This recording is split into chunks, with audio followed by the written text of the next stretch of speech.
Pardon. Nous n'en sommes pas encore rendus à vouloir réformer le symbole de Nicée, mais comme vous venez de l'expliquer, ne nous soumettez pas à la tentation. Je bute régulièrement quand je cite notre Père là-dessus. Je pense, ne nous laisse pas succomber à la tentation. Ça, je crois. Il faut dire que c'est une prière juive. Les Juifs, dans leur prière, quand ils demandent, ils savent qu'ils sont déjà exaucés. Je pense que ça veut dire, rappelez-vous Jésus disant, je sais que tu m'exauces toujours. Un Juif, parce qu'il dit cette prière-là comme nous, hein, elle vient d'eux. Vous savez que notre Père, rien n'est de nous. Vous savez ça. Que notre Père est une prière juive de A à Z. Jésus n'a pas inventé l'ombre d'un mot du Notre Père.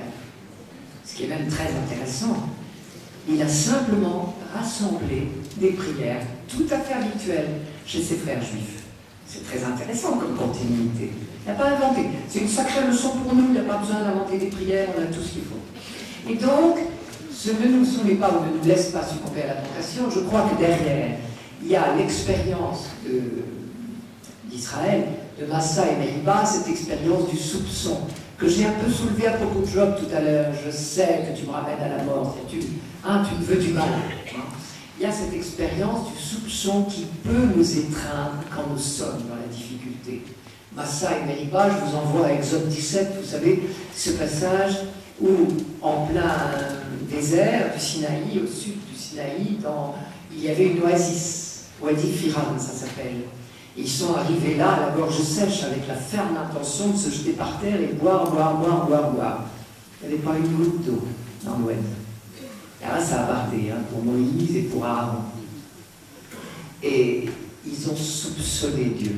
Et depuis, par exemple, dans le psaume 95-94, que nos prêtres religieux, religieuses, diacres, laïcs consacrés et quelques laïcs tout court, disent tous les matins, « Aujourd'hui, écouterez-vous de sa parole, ne faites pas comme à Massa. » Alors, votre traduction liturgique a nettoyé, la vie, ne faites pas comme au désert, au jour de tentation et de défi, mais en fait, c'est Massa et Meriba qui est dit dans le psaume, « Le jour où vous avez douté de moi, vous m'avez soupçonné. » Et je crois que là c'est, je t'en supplie, Seigneur, mais je sais bien que tu le fais, mais aide-moi, hein, que mes jours de détresse, de souffrance, qui sont des jours d'épreuve pour la foi, ne deviennent pas des massas, des jours de soupçon, parce qu'alors là je suis perdu. Pour affronter la détresse, l'horreur, la souffrance, et quelquefois ça peut être terrible hein, pour certains, il n'y a qu'un lieu pour se mettre, c'est la main de Dieu. Il faut se lever dans la main de Dieu, je ne connais pas d'autre chemin. Et souvent je me dis, Job, il n'a pas rencontré aucune explication, il a trouvé un chemin. Se lever dans la main de Dieu, il n'y en a pas d'autre. Et tous ceux, je peux témoigner, vous pouvez aussi, qui affrontent les épreuves de leur vie, dans la main de Dieu, se découvrent des forces étonnantes. Étonnantes. Ce n'est pas des forces humaines, c'est clair. Et ça, je crois que c'est ça que ça veut dire. Et vous savez, je reprends ce que je disais, un juif, quand il prie, par exemple, donne-nous notre pain de ce jour, la prière juive, c'est pas ça, c'est permets-nous de jouir du pain que tu nous donnes chaque jour. Et apprends-nous à partager.